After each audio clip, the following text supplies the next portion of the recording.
নমস্কার, আপনারা দেখছেন নিউজ নাও, সঙ্গে রয়েছি আমি শুভেন্দু। সরাসরি চোখ রাখবো ৯টার সংবাদে। রাজ্য স্তরে কলা উৎসবের উদ্বোধন করলেন মুখ্যমন্ত্রী মানিক সাহা। মঙ্গলবার বিদ্যালয় শিক্ষা দপ্তরের সমগ্র শিক্ষা বিভাগের পক্ষ থেকে আগরতলা টাউন হলে আয়োজিত রাজ্য স্তরের কলা উৎসব 2023-এর উদ্বোধন করলেন মুখ্যমন্ত্রী মানিক সাহা। এদিনের অনুষ্ঠানে তিনি ছাত্রছাত্রীদের পড়াশোনার পাশাপাশি বিভিন্ন সাংস্কৃতিক বিষয়ে অংশগ্রহণের জন্য অনুপ্রেরণা যোগান। এদিন তিনি বিভিন্ন সাংস্কৃতিক বিষয়ে আগ্রহী ছেলে মেয়েদের কিভাবে বিদ্যালয়ের মধ্যেই উন্নত প্রশিক্ষণ দেওয়ার ব্যবস্থা করা যায় সেই বিষয়ে উদ্যোগ নেওয়ার কথা বলেন। অনুষ্ঠানে উপস্থিত ছিলেন বহু বিশিষ্ট ব্যক্তি। এদিনের অনুষ্ঠানে ছাত্রছাত্রীরা বিভিন্ন বিভাগে নিজেদের দক্ষতা পরিবেশন করেন।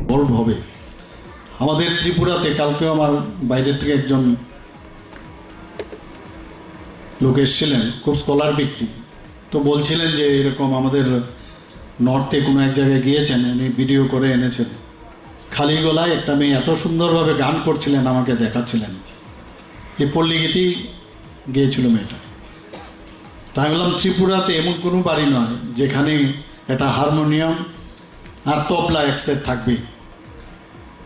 তো আমাদের এখানে মানে ভিতরে সবার ভিতরে কিন্তু শিল্প,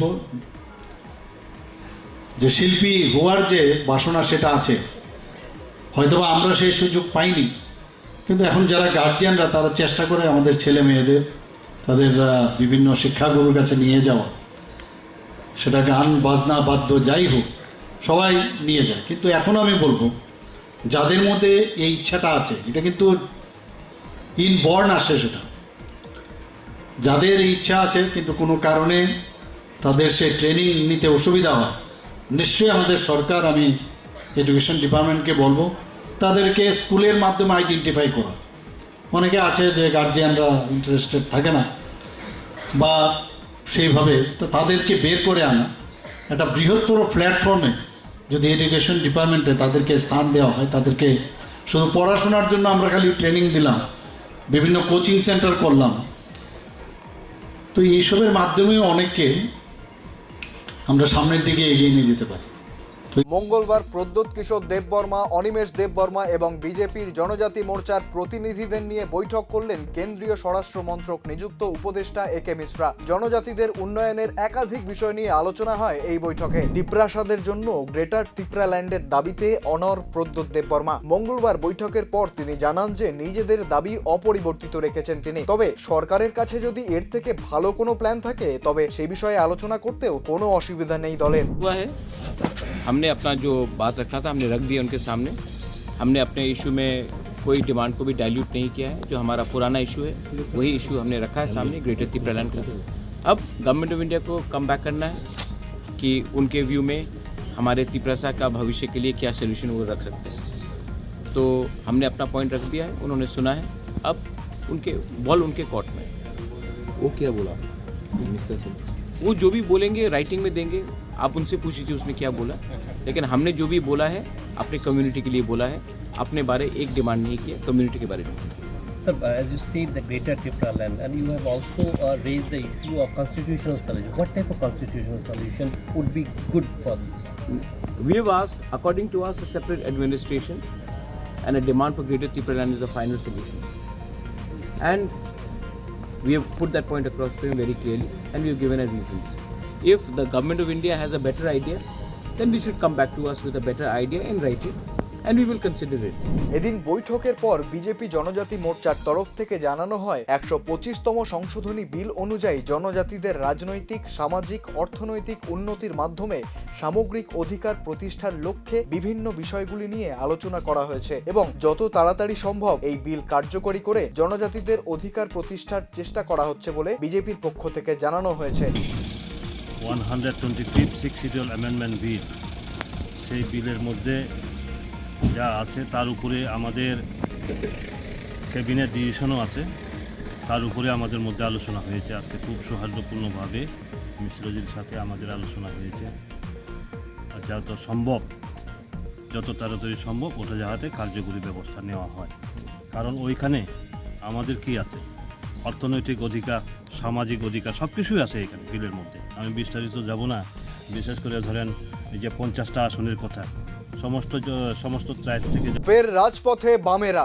মঙ্গলবার 21 দফার দাবি নিয়ে রাজভবন অভিযান করে বাম শ্রমিক সংগঠন। সংযুক্ত কিষাণ মোর্চা ও কেন্দ্রীয় ট্রেড ইউনিয়নের ডাকে রাজভবন অভিযানে নামেন বাম কর্মীরা। 21 দফা দাবিকে সামনে রেখে এদিন রাজভবন অভিযান করেন তারা। মঙ্গলবার সকাল 11টায় রবীন্দ্র শতবার্ষিকী ভবনের সামনে থেকে শুরু হয় মিছিল। শহরের বিভিন্ন রাস্তা ঘুরে রাজভবনের উদ্দেশ্যে যান তারা। এদিন নিজের বক্তব্যে সিপিএম রাজ্য সম্পাদক জিতেন্দ্র চৌধুরী কড়া নিশানা করেন মুখ্যমন্ত্রীকে। শিশু বিক্রি, অনাহারে আত্মহত্যার মতন ঘটনা রাজ্যে ক্রমশ বেড়েই চলেছে মুখ্যমন্ত্রীর নজরদারির অভাবে, এমনটাই অভিযোগ তার। রেগার টাকা যথাসময়ে না পাওয়া, জল ও সড়ক ব্যবস্থার অনুন্নতি, এই সমস্ত নিয়েও ক্ষোভ প্রকাশ করেন তিনি। যুবকদের চাকরি, কৃষি ঋণ মুকুব, পেট্রোল ডিজেলের দাম কমানো কোনো প্রতিশ্রুতি রাখতে পারেনি বিজেপি সরকার। মূলত কৃষক ও শ্রমিকের ওপর অবিচারের জেরেই এদিনের জনসমাবেশ করে বাম সংগঠন, এমনটাই বলেছেন জিতেন্দ্র চৌধুরী।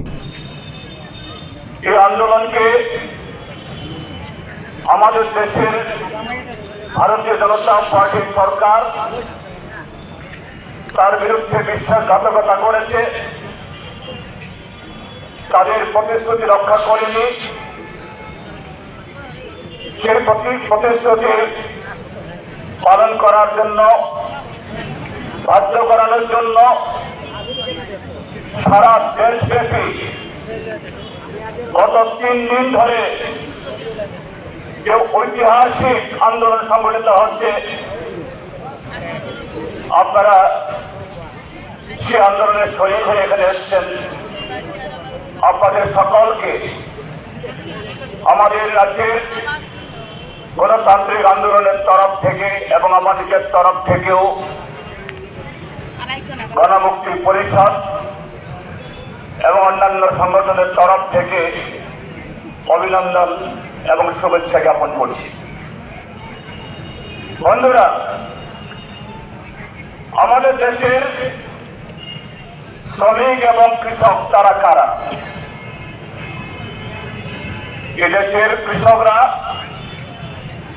140 কোটি মানুষের যারা অন্নদাতা। বটতলা বাজারের 28 ঘন্টার মধ্যেই আর এক জায়গায় আগুন। সোমবার রাতে রহস্যজনকভাবে আগুন লাগে উদয়পুরের চাকবাজারে। 18টি দোকান পুড়ে ছাই। রবিবার মধ্যরাতে আগরতলার বটতলা বাজারে আগুন লেগে ব্যাপক ক্ষয়ক্ষতি হয়। তার রেশ কাটতে না কাটতেই ফের ভয়াবহ অগ্নিকাণ্ড উদয়পুরে। সোমবার মাঝরাত নাগাদ আগুনে পুড়ে ছাই হয়ে যায় চাকবাজারের 18টি দোকান। মঙ্গলবার বেলা 12টা নাগাদ গোমতী জেলা কংগ্রেসের সভাপতি টিটন পাল সহ একটি প্রতিনিধি দল বাজার পরিদর্শনে যান এবং বলেন কারণ এখনো স্পষ্ট নয়, রহস্যজনকভাবেই আগুন লেগেছে। ঘটনার যথাযথ তদন্ত চেয়ে ক্ষতিগ্রস্ত ব্যবসায়ীদের ক্ষতিপূরণের দাবি তুলেছেন টিটন পাল। আমি অত্যন্ত দুঃখিত এবং মর্মাহত। মধ্যরাত্রে আজকে এক্ষণে আমাদের চকবাজারে, যেখানে মূলত চাল দোকানগুলি এবং বাজামালের দোকানগুলি ছিল, দুটি গলি মিলে এখানে প্রায় 14-15টা দোকান একদম ভস্মীভূত। তারপরে তার পার্শ্ববর্তী দোকানগুলিও কম বেশি কিছুটা এফেক্টেড। অনেক ক্ষতি হয়েছে ব্যবসায়ীদের। হঠাৎ কী করে এটা হলো কিছু বুঝতে পারলাম না। মধ্যরাত্রের ব্যাপার কেউ আমাকে জানাতেও পারেনি কীভাবে হয়েছে। তবে আমি ধন্যবাদ জানাবো আমাদের ফায়ার সার্ভিসকে, তাদের তৎপরতায় তাৎক্ষণিকভাবে আগুন এটা আয়ত্তে আনার জন্য যথেষ্ট চেষ্টা আপনারা করেছেন এবং এখনও করে চলছেন। আপনারা নিশ্চয়ই দেখতে পাচ্ছেন এখানে আমাদের যে দুটি ফায়ার সার্ভিস রয়েছে সেটা তারা দুটো প্রথমে চেষ্টা করছে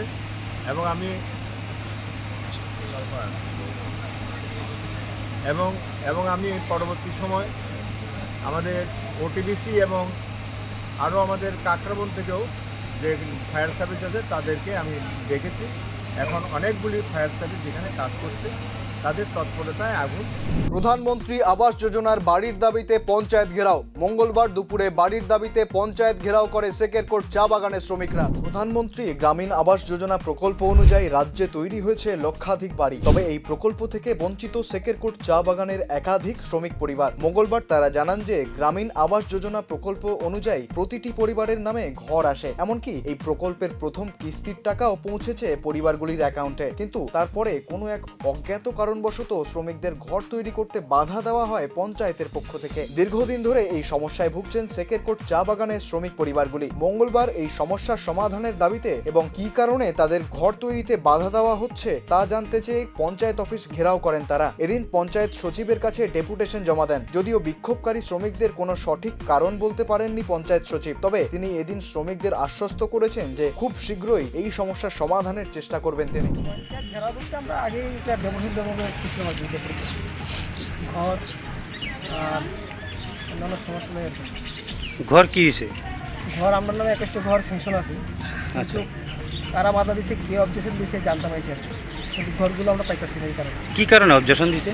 অবজেকশন তারাও করতে পারছে না, তারা এখন বিডি সাহেবের সঙ্গে কথা বলবে। কতজন পরিবার আছেন আপনার এখানে? আমরা এখানে 38 পরিবার আছে। তো পঞ্চায়েতের তরফ থেকে কি জানানো হয়েছে? জানানো গেছে এক সপ্তাহের ভিতরে আমরা রেজাল্ট জানাবো, মানে এটা কে অবজেকশনে কেনে, কিন্তু একটা ঘর লাগে অবজেকশন আছে, কিন্তু তারাও সঠিক করতে পারছে কে অবজেকশন দিচ্ছে। মানে আপনার অ্যাকাউন্টে কি টাকা কি ঢুকছে?